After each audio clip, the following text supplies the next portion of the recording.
നമസ്കാരം. ഇന്നത്തെ കൃപയുടെ വഴികളിലേക്ക് പ്രേക്ഷകർക്ക് സ്വാഗതം. ഹൃദയത്തെ സ്പർശിക്കുന്ന മക്കൾ മാഹാത്മ്യത്തെക്കുറിച്ച് പങ്കുവെക്കുന്ന കൃപയുടെ വഴികളിൽ നിന്ന് എത്തി നിൽക്കുന്നത് കൊല്ലം കുണ്ടറ സ്വദേശികളായ സീസർ മാർഗരറ്റ് ദമ്പതികളിലാണ്. 5 മക്കളുള്ള ഈ ദമ്പതികൾക്ക് ദൈവകൃപ ഒഴുകുന്ന വഴികളെക്കുറിച്ച് നമ്മോട് ഒത്തിരി പങ്കുവെക്കാനുണ്ട്.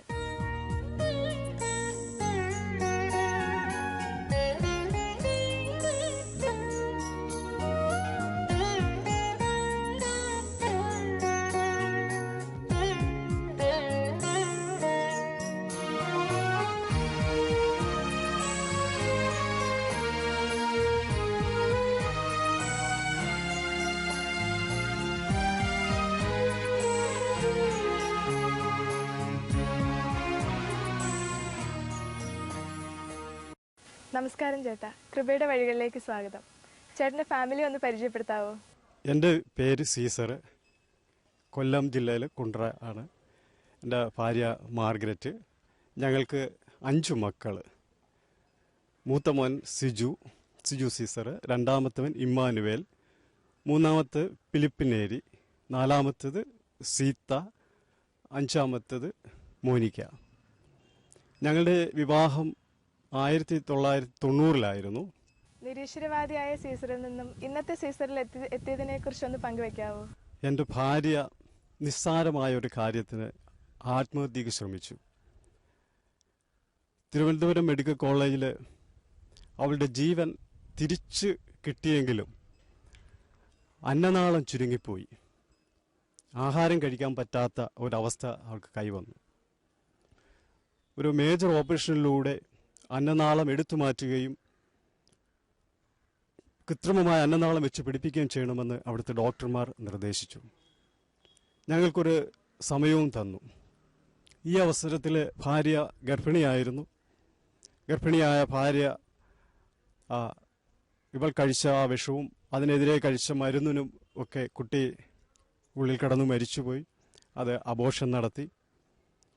അങ്ങനെ തിരിച്ച് ഞങ്ങൾ വീട്ടിൽ വന്നിട്ട് ഹോസ്പിറ്റലിൽ ചെന്ന് ഓപ്പറേഷനൊക്കെ ചെയ്യാമെന്നൊക്കെ വിഷമിച്ചിരിക്കുകയായിരുന്നു. അപ്പോഴാണ് ഒരു സഹോദരിയുടെ നിർദ്ദേശപ്രകാരം ഞങ്ങൾ ഡിവൈൻ ധ്യാന കേന്ദ്രത്തിൽ പോയി ധ്യാനിക്കുന്നത്. അവിടെ വെച്ച് ദൈവികമായ ഒരു സ്പർശനം ഞങ്ങൾക്കുണ്ടായി. ദൈവത്തെ അറിയാതെ ജീവിച്ച എനിക്ക് ദൈവത്തെ മനസ്സിലാക്കുവാനും ജീവന്റെ മൂല്യത്തെക്കുറിച്ച് മനസ്സിലാക്കുവാനും ഒക്കെ ദൈവം വലിയ ഒരു കൃപ നൽകി. ആ ദൈവകൃപയിൽ വലിയ പ്രത്യാശയുണ്ടാകുകയും ചെയ്തു. അവിടുന്ന് എൻ്റെ ഭാര്യയെ സുഖപ്പെടുത്തുകയും എനിക്ക് എൻ്റെ ഭാര്യയ്ക്കും ദൈവം മക്കളെയൊക്കെ തന്നാൽ ആ മക്കളെയൊക്കെ വളർത്തി ദൈവത്തിന് വേണ്ടി വളർത്തുകയും ചെയ്യുന്നതൊക്കെയുള്ള ഒരു വലിയ തീരുമാനത്തോടെയാണ് ഞങ്ങൾ ധ്യാനം കഴിഞ്ഞ് വന്നത്. വീട്ടിൽ വന്നു പ്രാർത്ഥനാ അനുഭവത്തിലേക്ക് പിന്നെ തിരികെയായിരുന്നു. ദൈവത്തെ അറിയാതെ ജീവിച്ചു പോയതിൽ ഞാൻ വളരെയേറെ പശ്ചാത്തപിക്കുകയും ദുഃഖിക്കുകയും ചെയ്തു. ഈ ഒരു അനുഭവമാണ് എന്നെ ദൈവത്തിലേക്ക് അടുപ്പിച്ചത്. അത് ദൈവത്തിന് വേണ്ടി വലിയ കാര്യങ്ങൾ ചെയ്യണമെന്ന് ഒരു തോന്നൽ എനിക്കുണ്ടായി. അതനുസരിച്ച് ഞാൻ കുറച്ചുപേരെയൊക്കെ ഡിവൈൻ ധ്യാനത്തിലേക്ക് കൊണ്ടുപോകാനായിട്ടൊക്കെ പരിശ്രമിക്കുകയും ക്രിസ്തീയ പ്രസിദ്ധീകരണങ്ങളൊക്കെ വായിച്ച് പഠിക്കുവാൻ ശ്രമിക്കുകയും ശാലോം മാസികയുടെ ഏജൻസി എടുത്ത് വിതരണം ചെയ്യുവാനൊക്കെ ശ്രമിച്ചു. എൻ്റെ ഭാര്യയുടെ അസുഖം ഭേദമായിരുന്നില്ല. ആഹാരം കഴിക്കാൻ പറ്റുമായിരുന്നില്ല. 1/2 ഗ്ലാസ് പാലോ അതുപോലെയുള്ള ദ്രാവകങ്ങളോ അരമണിക്കൂർ കൊണ്ട് അല്പേച്ച് കഴിക്കുവാനേ സാധിക്കുമായിരുന്നുള്ളൂ. എങ്കിലും ഞങ്ങൾക്ക് ദൈവത്തിൽ വലിയ പ്രത്യാശയുണ്ടായി. ദൈവം സുഖപ്പെടുത്തുക തന്നെ ചെയ്യുമെന്ന്. അങ്ങനെ ഇരിക്കെ 2 വർഷം കഴിഞ്ഞപ്പോഴത്തേക്ക് 1995 ഈ അവസ്ഥയിൽ ഭാര്യ ഗർഭിണിയായി.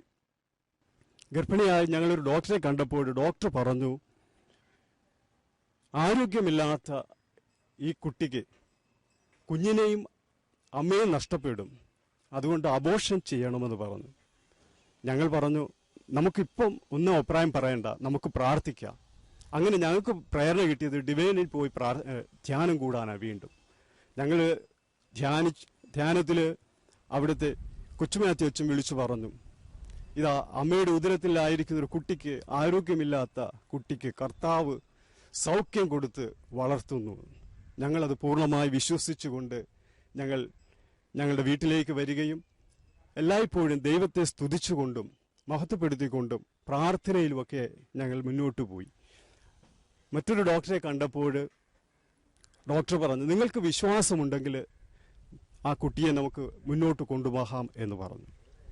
അങ്ങനെ ഞങ്ങളുടെ ഇടവകയിലുള്ള പ്രാർത്ഥിക്കുന്ന ദൈവാനുഭവമുള്ള ഒരു ദമ്പതികളുണ്ട്. അവരുടെ സഹായവും പ്രാർത്ഥനാ സഹായവും ഒക്കെ ഞങ്ങൾക്ക് ലഭിച്ചു. ഇടവയിൽ മറ്റുള്ളവരുടെ ഒക്കെ പ്രാർത്ഥനാ സഹായമൊക്കെ ലഭിച്ചു. ഞങ്ങൾ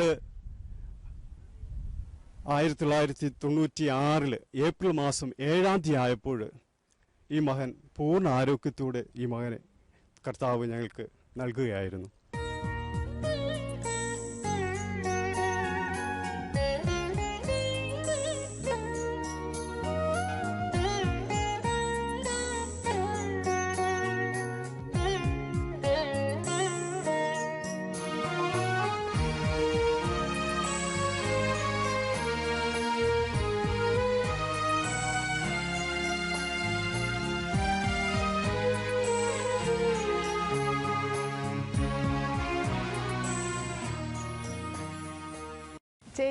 ചേട്ടൻ പറഞ്ഞു ഇപ്പം ചേച്ചിയുടെ ആരോഗ്യസ്ഥിതി ഭയങ്കര മോശമായിരുന്നെന്ന്.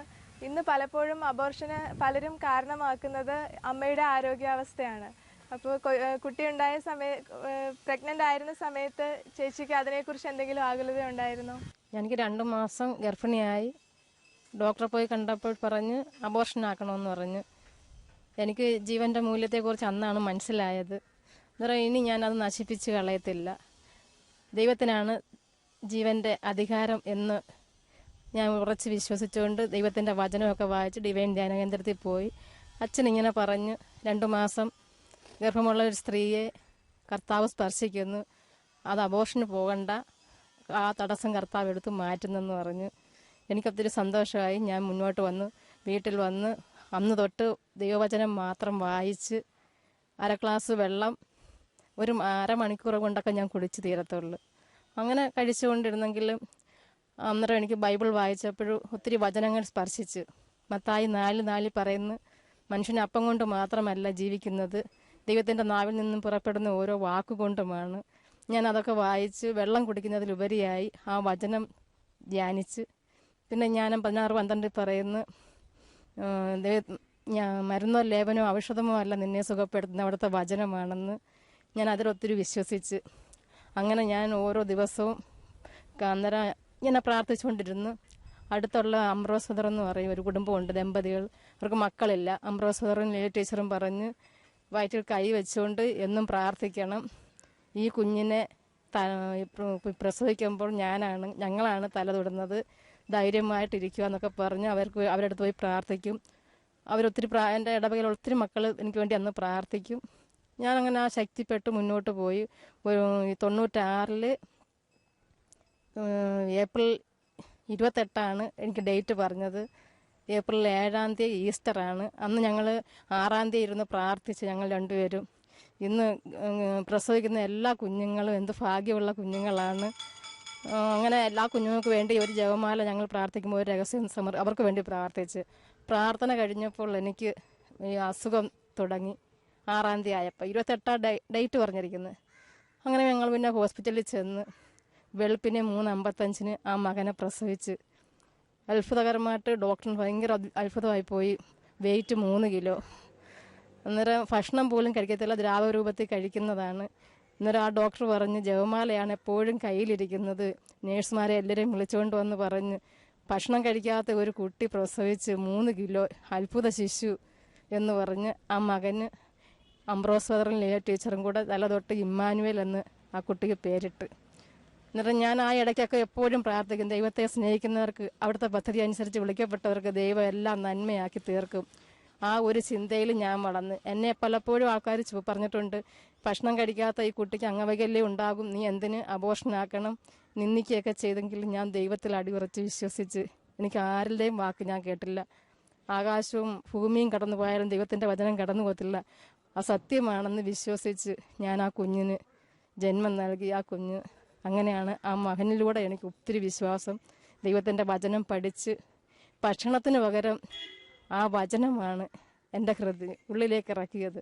അങ്ങനെ എനിക്ക് സൗഖ്യം കിട്ടി. പ്രസവിച്ച് കഴിഞ്ഞ് ഞാൻ സ്വല്പം കഞ്ഞി പൊടിയരി കഞ്ഞി കൊണ്ടുവന്ന് കുടിക്കാൻ നോക്കിയിട്ട് പറ്റിയില്ല. ഹോസ്പിറ്റലിൽ കിടന്നവരൊക്കെ ചോദിച്ച് ഭക്ഷണം കഴിക്കുന്നില്ല. എൻ്റെ അനിയത്തിയാണ് കൂടെ നിന്നത്.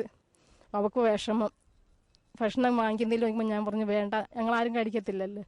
പിന്നെ വീട്ടിൽ വന്ന് ആ കഞ്ഞി ദ്രാവക രൂപത്തിൽ അരങ്ങി ഉടച്ച് ഗ്ലാസ്സിൽ ഒഴിച്ച് തന്ന് ഞാൻ കുടിക്കാൻ തുടങ്ങി. പക്ഷേ എനിക്ക് ഒത്തിരി സന്തോഷമായിരുന്നു. ദൈവം എന്നെ ഇത്രയും അത്ഭുതമായിട്ട് എനിക്ക് പൂർണ്ണമായിട്ട് വിശ്വസിച്ച്. പിന്നീട് രണ്ടാമത്തെ മോനെ 1 വയസ്സ് കഴിഞ്ഞപ്പം രണ്ടാമത്തെ മോന് ഞാൻ പ്രസവിച്ച്. എന്നെ സഹായിക്കാനൊന്നും ആരുമില്ല. അച്ഛനാണ് എന്നെ വീട്ടിലെല്ലാ കാര്യത്തിലും സഹായിക്കുന്നത്. മൂത്ത മോൻ 5 വയസ്സ്. അന്നേരം പിന്നെ ഈ എമ്മാനുവേൽ അന്ന് നല്ല കുട്ടിയായിട്ട് അടങ്ങി ഒതുങ്ങിയിരിക്കും. പക്ഷെ 1 വയസ്സായപ്പോൾ ഞാൻ മൂന്നാമത്തെ മോനെ പ്രസവിച്ച്. അത് വിശുദ്ധ ഫിലിപ്പിനേരി എന്ന വിശുദ്ധൻ്റെ ദിവസം, ഫീസ്റ്റ് ആഘോഷിക്കുന്ന ദിവസമാണ് ഈ മകന് മൂന്നാമത്തെ മകൻ ജനിച്ചത്. ആ മകനാ പേരിട്ട്. അങ്ങനെ ഞങ്ങൾ ഒത്തിരി സന്തോഷത്തിലായിരുന്നു. പിന്നെ എനിക്ക് ശാരീരികമായിട്ട് ഒത്തിരി അസ്വസ്ഥതകളുണ്ട്. എങ്കിലും ആര് കണ്ടാലും അയ്യോ എന്ന് പറയുമായിരിക്കും. പക്ഷേ എനിക്ക് ഒന്നുമില്ല. ഞാൻ ദൈവത്തിൻ്റെ വചനത്തിൽ മാത്രം ആശ്രയിച്ച് പ്രാർത്ഥനാ കൂട്ടായി എൻ്റെ ഇടവകയിൽ ഒത്തിരി പ്രാർത്ഥിക്കുന്ന മക്കളുണ്ട്. അവരുടെ കൂടെ സഹകരിച്ച് മുന്നോട്ട് ഞാൻ പോയി. കൂടെ സഹായിക്കാനെല്ലാം അച്ചാനായ വെള്ളു. ഹോസ്പിറ്റലിൽ മാത്രം എൻ്റെ അനിയത്തി വരും, അച്ചാൻ്റെ സഹോദരങ്ങളും വരും. വീട്ടിൽ ആരുമില്ല, ഞങ്ങൾ തന്നെ നോക്കി. അങ്ങനെ ആ മൂന്നാമത്തെ മോൻ ജനിച്ച്. പിന്നെ ഉടനെ തന്നെ 1.5 വർഷം കഴിഞ്ഞപ്പോൾ 4ാമത്തെ ഒരു മകള് ജനിച്ച്. ആ മകൾക്ക് സീത എന്ന് പേരിട്ട്. ആ സീതായെ ഗർഭിണി ആയപ്പോൾ ഞാൻ അങ്ങ് കോന്നിയിലുള്ള ഒരു പാപ്പച്ചൻ ബ്രദർ എന്ന് പറയും, ആ ബ്രദറിൻ്റെ അടുത്ത് ചെന്ന് ഇങ്ങനെ 4ാമത്തെ ഗർഭിണിയാണ് എന്ന് പറഞ്ഞപ്പോൾ ബ്രദർ പറഞ്ഞു, ഒരു കുഴപ്പവും ഇല്ല മോളെ, നീ മുന്നോട്ട് കൊണ്ടുപോകും, മാതാവ് നിന്നെ സംരക്ഷിച്ചോളും, നീ ഒന്നിനും പോകണ്ട. ഇനി അന്നേരം എല്ലാവരും പറഞ്ഞ് അബോർഷനാകും, സുഖമില്ലാത്ത ഒരു കുട്ടിയല്ലേ, എന്തിനാ ഇങ്ങനെയൊക്കെ പോകുന്നതെന്നൊക്കെ എൻ്റെ അടുത്ത് ഒത്തിരി മറ്റുള്ള രീതിയിലൊക്കെ ഈ ലോക മക്കൾ അങ്ങനെ സംസാരിച്ചു. പക്ഷേ ദൈവമക്കളല്ല എനിക്ക് കൂട്ടായി എനിക്ക് ധൈര്യപ്പെടുത്തി. പാപ്പച്ചൻ ബ്രദർ കുടുംബവും ആ സമയത്തൊക്കെ എന്നെ സഹായിച്ച് അങ്ങനെ പ്രസവിച്ച് കുഴപ്പമില്ലാതായി. സുഖപ്രസവമായിരുന്നു. അല്ല, പിന്നെ 5ാമത്തെ മകൾ വീണ്ടും ഗർഭിണിയായപ്പോഴും പിന്നെ ഞങ്ങൾ എല്ലാവരും കൂടെ കൂടി ആൽഫോൻസാമ്മയുടെ അടുത്ത് പോയി, പിന്നെ ചാവറ അച്ഛൻ്റെ അടുത്ത് പോയി, എല്ലാവരുടെയും മാധ്യസ്ഥ അപേക്ഷിച്ച് മലയാറ്റൂർ പോയി എല്ലാം. പക്ഷെ പോകുന്ന വഴിയിലൊക്കെ ഈ ലോക മക്കൾ ഞങ്ങൾ വേറെ രീതിയിൽ സംസാരിക്കുന്നുണ്ട്. അതൊന്നും വകവയ്ക്കില്ല. ദൈവത്തിൽ ആശ്രയിച്ച് ജീവൻ്റെ മൂല്യത്തെക്കുറിച്ച് തരുന്ന മക്കളെ സന്തോഷത്തോടുകൂടി സ്വീകരിക്കണമെന്ന് പറയും. വിഷമങ്ങളും പ്രയാസങ്ങളും ഒക്കെ ഉണ്ടെങ്കിലും അച്ഛനാണ് എന്നെ ധൈര്യപ്പെടുത്തിയത്. അച്ഛൻ അന്ന് ശാലോം ടിവിയിൽ ഈ ശാലോമൊക്കെ കൊണ്ടുപോകുമ്പം അനേക മക്കൾ കഷ്ടപ്പെടുന്നുണ്ട്, മക്കളില്ലാതെ കഷ്ടപ്പെടുന്നുണ്ടെന്ന് പറഞ്ഞ് എന്നെ ഒത്തിരി ആശ്വസിപ്പിക്കും. എനിക്ക് പിന്നെ വേറെ ആരുമില്ല വീട്ടിൽ സഹായിക്കാൻ. എൻ്റെ അയൽവക്കത്തുള്ള ഹിന്ദുക്കളൊക്കെ ഉണ്ട്, ആ ചേച്ചിമാരൊക്കെ എനിക്ക് സഹായം ചെയ്യും, അല്ലാതെ വേറെ ആരും ഇല്ലായിരുന്നു. അങ്ങനെ എനിക്ക് കൂടുതൽ എന്നെ ധൈര്യപ്പെടുത്തിയത് അച്ഛനിലൂടെയാണ്. പിന്നെ ബൈബിൾ വായിച്ച് വചനത്തിലൂടെ അടിയുറച്ച് മുന്നോട്ട് പോയി. പിന്നെ 5ാമത്തെ മോള് ഗർഭിണിയായപ്പോഴാണ് ഇങ്ങനെ പള്ളിയിലൊക്കെ പോയത്. പ്രസവം അവസാനം ആരോഗ്യക്കുറവ് കൊണ്ടൊക്കെ സിസേറിനാകണമെന്ന് പറഞ്ഞു. അങ്ങനെ സിസേറിനായിരുന്നു. പക്ഷേ ആ അവസാനം പ്രസവം നിർത്തണമെന്ന് പറഞ്ഞപ്പോഴും അച്ഛൻ പറഞ്ഞു അത് പറ്റത്തില്ലെന്ന് പറഞ്ഞു. അങ്ങനെ ഡോക്ടർ എന്നോട് എതിർത്ത് സംസാരിച്ച്. പക്ഷെ അവസാനം ആയപ്പോൾ ഞാനിങ്ങനെ ശാന്തമായിട്ടൊക്കെ എല്ലാം പറഞ്ഞു കൊടുത്ത് ഒരിക്കലും ഞങ്ങളിങ്ങനെ പ്രസവം നിർത്തത്തില്ല ഡോക്ടറെ എന്നൊക്കെ പറഞ്ഞപ്പോൾ ആ ഡോക്ടറിന് സന്തോഷമായി. ഡോക്ടർ ഇങ്ങോട്ട് എനിക്ക് സഹായമൊക്കെ ചെയ്താണ് എന്നെ ഇങ്ങോട്ട് വിട്ടത്. അങ്ങനെ ഒത്തിരി സന്തോഷമായിട്ട് ഞങ്ങൾ മുന്നോട്ട് വന്നത്. അത് ആ മോക്ക് മോനിക്കാന്ന് പേരിട്ട്.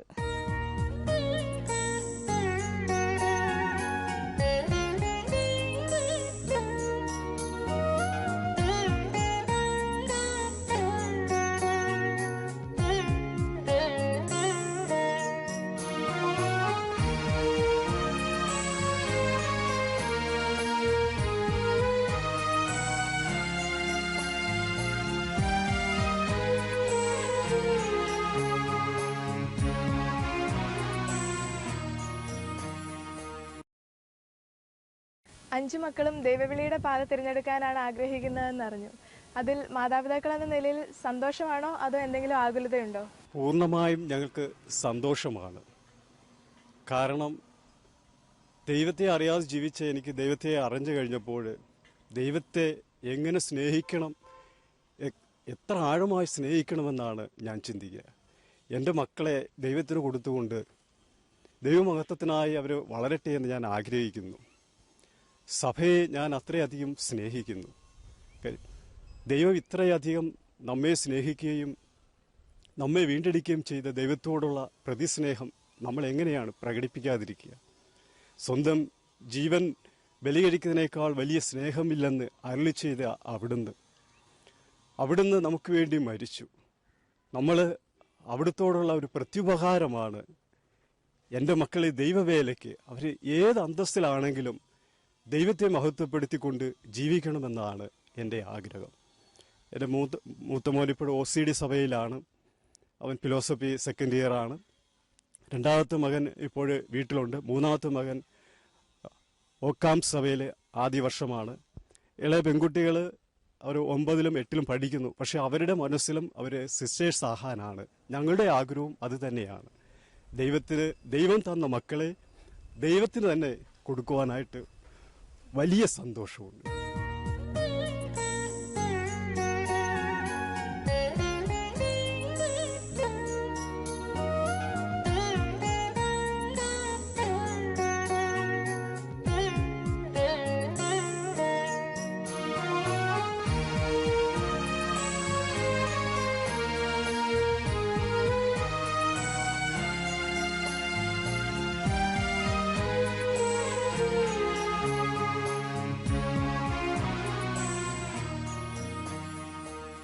ഞാൻ ഒത്തിരി സന്തോഷവാനാണ് എൻ്റെ കുടുംബത്തിലായിരിക്കുന്നതിൽ. എൻ്റെ അപ്പനും അമ്മയും 2 അനിയന്മാരും 2 അനിയത്തിമാരും, ഞങ്ങൾ ആകെ 5 മക്കളാണ്. ഈ 5 മക്കളും വളരെയധികം സ്നേഹത്തോടെ സന്തോഷത്തോടും ജീവിക്കുന്നതിൽ ഞാൻ കൊച്ചിലെ തന്നെ കണ്ടു വളർന്നതാണ്. ഈശോയെ ഒത്തിരി അറിഞ്ഞതും സ്നേഹിച്ചതുമൊക്കെ എൻ്റെ അപ്പനും അമ്മയുടെയും കൂടിയാണ്. അവർ പ്രാർത്ഥിക്കുന്ന ജീവിതം ചെറുതിലെ തന്നെ ഞാൻ മനസ്സിലാക്കിയിരുന്നു. കുടുംബ പ്രാർത്ഥനയിൽ അപ്പൻ പ്രത്യേകമൊക്കെ പ്രാർത്ഥന നടത്താറുണ്ടായിരുന്നു. അമ്മ പ്രാർത്ഥിക്കുന്ന അമ്മ. ഇവരിൽ നിന്നാണ് ഞാൻ ഈശോയെ ചെറുതിലെ മനസ്സിലാക്കിയത്. പിന്നീട് എൻ്റെ കുഞ്ഞനിയന്മാരും കുഞ്ഞനിയത്തിമാരും വളർന്നു. അവരിലൂടെ ഞാൻ ഈശോയെ കൂടുതൽ അവരുടെ സ്നേഹവും ഞങ്ങൾക്ക് ചിരിയും കളിയും, ഒരുപക്ഷെ ദാരിദ്ര്യമൊക്കെ ആണെങ്കിൽ പോലും ഈശോയെ ഒത്തിരി സ്നേഹിക്കുന്ന ആ അപ്പൻ്റെ വിശ്വാസം, ഒരിക്കലും തളരരുത്, ഒന്നിലും കരയരുത്, എല്ലാം ദൈവം വഴി നടത്തുമെന്നുള്ള ആ ദൈവാശ്രയ ബോധം എന്നെ ഒത്തിരി ശക്തിപ്പെടുത്തി. പലപ്പോഴും വീടൊന്നും ഇല്ലായിരുന്നു. എങ്കിലും വീടില്ലായിരുന്നപ്പോഴും ആ മഴയത്തൊക്കെ ചോരുന്ന അവസ്ഥ ഉണ്ടായിരുന്നു. അവിടെയൊക്കെ ഞങ്ങൾ തളരാതെ ജീവിച്ച് അപ്പൻ്റെ സ്നേഹം, അമ്മയുടെ, ഒരുപക്ഷെ ഞാൻ പലപ്പോഴും ശ്രദ്ധിച്ചിട്ടുണ്ട്, അമ്മയൊന്നും കഴിക്കാതെയൊക്കെ ഇരുന്ന് ഞങ്ങൾ 5 മക്കളായതുകൊണ്ട് ഞങ്ങൾക്ക് വെച്ച് വിളമ്പി തരുന്ന ആ അമ്മ. പക്ഷെ ഇവിടെയൊക്കെ ഞങ്ങൾ ആദ്യം ഒത്തിരി സഹിച്ചെങ്കിലും പിന്നീട് അതൊക്കെ ഒത്തിരി ആനന്ദമായിരുന്നു. ദൈവത്തെ ഒത്തിരി ആശ്രയിക്കാനും ദൈവത്തെ സ്നേഹിക്കാനും ഒക്കെ എനിക്ക് ഒത്തിരി കഴിഞ്ഞു. അതുകൊണ്ട് മാത്രം തന്നെയാണ് ഞാൻ എൻ്റെ ഈ സന്യാസ ജീവിതം തിരഞ്ഞെടുത്തത്. ദൈവത്തിൻ്റെ സ്നേഹം മനസ്സിലാക്കാൻ സാധിച്ചതിൽ, ആ ഒരു ദൈവത്തെ മറ്റുള്ളവർക്ക്, ഞാൻ അനുഭവിച്ച ദൈവത്തെ മറ്റുള്ളവർക്ക് പറഞ്ഞു കൊടുക്കണം എന്ന് ഞാൻ മനസ്സിലാക്കിയാണ് ഞാൻ OCDയുടെ കർമ്മലീത്ത സഭയിൽ 2007 ചേർന്നു. അവിടെ നിന്ന് ഞാനിപ്പം 6 വർഷം കംപ്ലീറ്റ് ചെയ്ത് 7ാം വർഷം ഫിലോസഫി സെക്കൻഡ് ഇയർ ചെയ്യുന്നു. ഈ നിമിഷം വരെയും എന്നിലൂടെ എങ്ങനെയൊക്കെ ഞാൻ ഈശോയെ മറ്റുള്ളവർക്ക് പറഞ്ഞു കൊടുക്കാൻ സാധിക്കുന്നു, അതായിരുന്നു എൻ്റെ ലക്ഷ്യം. ദൈവത്തിലെ ആശ്രമത്തിലെ നിയമങ്ങൾ പോലും അനുസരിക്കാനും പലപ്പോഴുമൊക്കെ ഞാൻ ഈശോയെ ഞാൻ ഒത്തിരി പ്രാർത്ഥിക്കാറുണ്ട് മറ്റുള്ളവർക്ക് വേണ്ടിയും. കാരണം സഹിച്ചവന് മാത്രമേ ഈ സ്നേഹം മറ്റുള്ളവർക്ക് പറഞ്ഞു കൊടുക്കാൻ പറ്റത്തുള്ളൂ. അതൊക്കെയായിരുന്നു എൻ്റെ ജീവിതം. ഞാൻ ഒത്തിരി സന്തോഷിക്കുന്നു. പ്രത്യേകിച്ച് എൻ്റെ വീട്ടിൽ വരുമ്പോൾ ആനന്ദം വളരെ വലുതാണ്.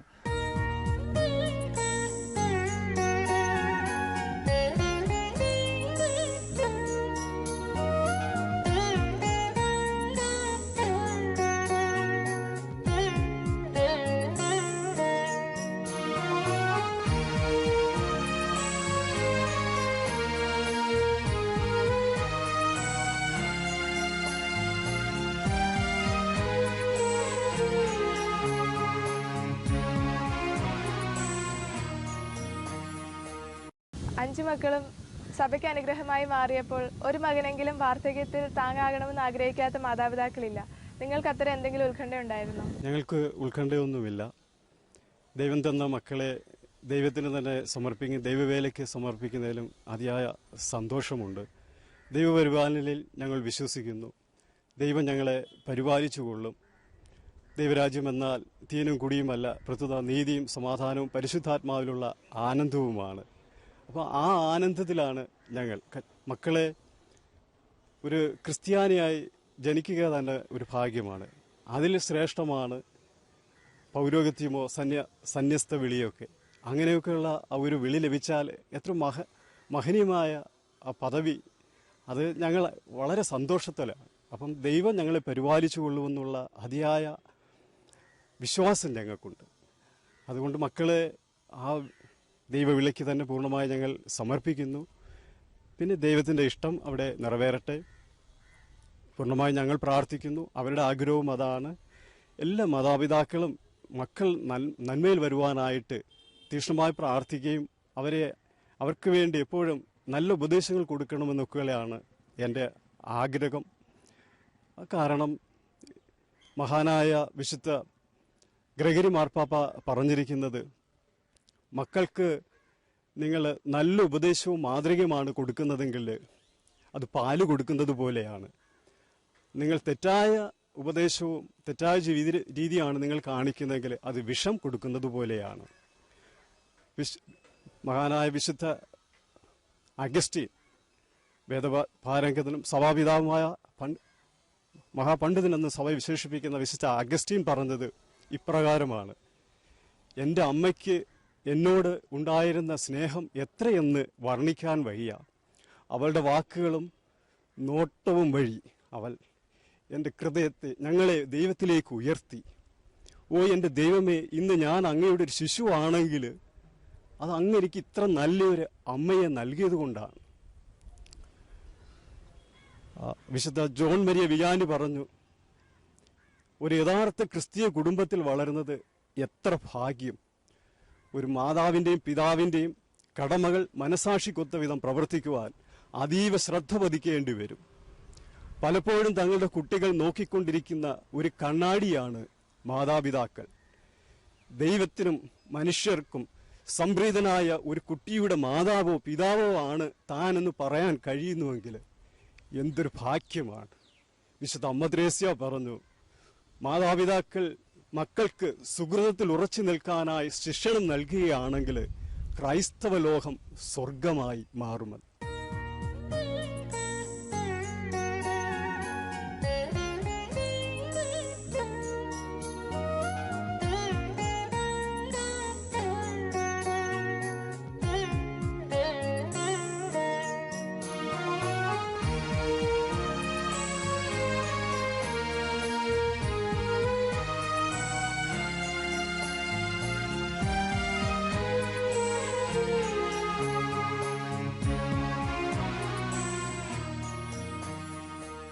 ഗർഭാവസ്ഥയിൽ അമ്മ രണ്ടുപേരുടെ ആഹാരം കഴിക്കണമെന്നാണ് സാധാരണ പറയാറ്. പക്ഷേ ചേച്ചിയുടെ കാര്യത്തിൽ രണ്ടാമത്തെ കുട്ടിയെ ഗർഭിണിയായിരുന്ന സമയത്ത് ഗർഭാവസ്ഥയിലുള്ള ഒരാഹാരവും കഴിക്കാൻ വയ്യാത്ത ഒരു അവസ്ഥയായിരുന്നു. തീർച്ചയായിട്ടും ഒരമ്മയ്ക്ക് കുഞ്ഞിൻ്റെ ആരോഗ്യത്തെക്കുറിച്ച് ഉത്കണ്ഠയുണ്ടാകും. ആ സമയത്ത് ചേച്ചിയുടെ അനുഭവം എങ്ങനെയായിരുന്നു? വിശ്വാസത്തിലൂടെയാണ് ഞാൻ മുന്നോട്ട് പോയത്.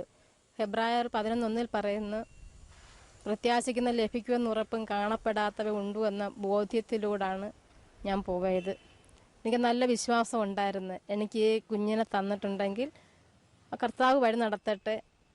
പിന്നെ ഭക്ഷണം കഴിക്കാൻ പറ്റത്തില്ല, ദ്രാവരൂപത്തിലാണ് ഞാനിത് കഴിച്ചിട്ടുള്ളത്. എങ്കിൽ മറ്റുള്ളവരൊക്കെ ഒത്തിരി ഇങ്ങനെയൊക്കെയുള്ള സംഭാഷണങ്ങൾ എന്നോട് ചോദിച്ചിട്ടുണ്ട്. എങ്ങനെയാണ് പ്രസവം കഴിഞ്ഞ കുഞ്ഞിനെ നീ എങ്ങനെ പാലൂട്ടു എന്നൊക്കെ ചോദിച്ചിട്ടുണ്ട്, നീ ഈ വെള്ളവും കുടിച്ചിരിക്കുമ്പോൾ.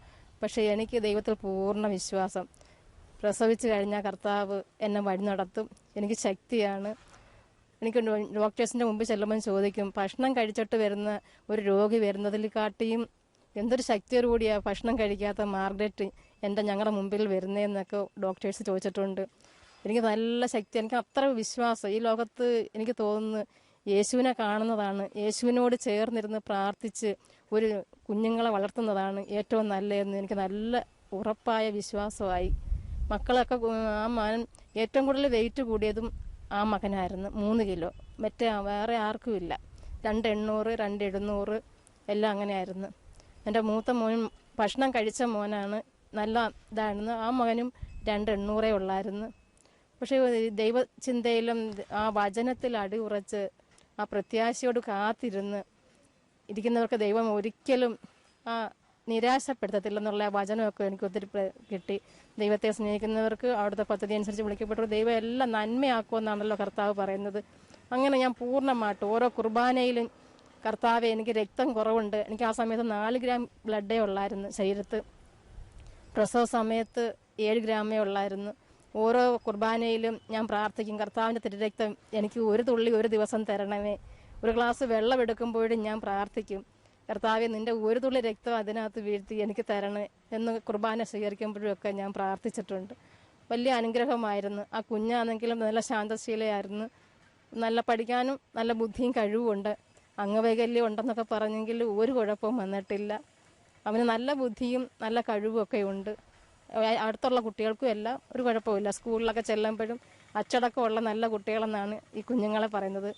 മൂത്ത മോൻ പഠിച്ച സ്കൂളിലാണ് ഇളയ മക്കളും പഠിച്ചത്. മൂത്ത മോനും എന്നെ ഒത്തിരി സഹായിക്കുമായിരുന്നു. കുഞ്ഞുങ്ങളായപ്പം അവന് പഠിക്കാൻ പറ്റത്തില്ലായിരുന്നു. എന്നെ കൂടുതൽ ദൂരം പോയി വെള്ളം കോരണമായിരുന്നു. അന്ന് കിണറൊന്നും ഇല്ലായിരുന്നു. ആ വെള്ളമെല്ലാം കോരിക്കൊണ്ട് വന്ന് എൻ്റെ മോൻ ഒത്തിരി കഷ്ടപ്പെട്ടു, പഠിക്കാൻ സമയമില്ലായിരുന്നു. എങ്കിലും അച്ഛൻ ഒത്തിരി നല്ല ദൈവികമായിട്ടുള്ള വചനങ്ങളൊക്കെ പറഞ്ഞ് പ്രാർത്ഥിക്കാൻ പഠിപ്പിക്കുകയും എല്ലാം ചെയ്തു. കുഞ്ഞിലെ ആ മകനും അങ്ങ് അച്ഛനാകണം എന്നുള്ള ആഗ്രഹമായിരുന്നു. അവൻ്റെ കണ്ട് ഇളയവരും അങ്ങനെ വന്ന്. എൻ്റെ മോൻ ഒത്തിരി കഷ്ടപ്പെട്ടാണ്, പക്ഷേ പഠിക്കാൻ സമയമില്ലെങ്കിലും അവൻ ക്ലാസ്സിൽ നല്ലപോലെ ശ്രദ്ധിച്ചിരുന്നു. പഠിച്ചിട്ട് വീട്ടിൽ വന്ന് എന്നെ സഹായിക്കും എല്ലാ കാര്യത്തിലും.